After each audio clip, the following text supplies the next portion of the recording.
Perkembangan pariwisata di Kabupaten Badung semakin pesat, namun hal ini juga perlu diperhatikan agar keseimbangan perkembangan pariwisata antara Badung Selatan dan Utara merata.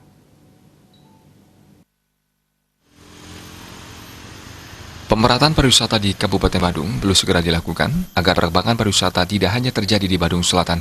Hal ini yang mulai dilakukan di daerah Petang, Badung, di mana saat ini terdapat tempat wisata Tukat Ngongkong.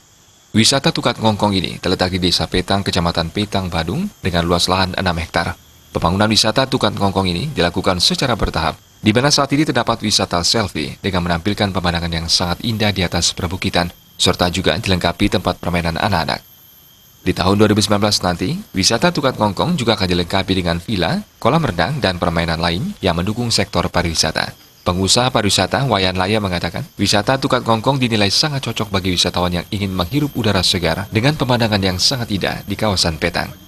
Semoga masyarakat Badung, masyarakat Bali yang mencintai lingkungan, yang ingin fresh pemikirannya, karena view di sini sangat bagus, sangat mendukung, dan bagi orang yang ingin menghirup udara segar, ya satu-satunya mungkin kawasan Petang Utara ini, ya Badung Utara ini yang diandalkan ya dalam proses menunjang pariwisata di Badung.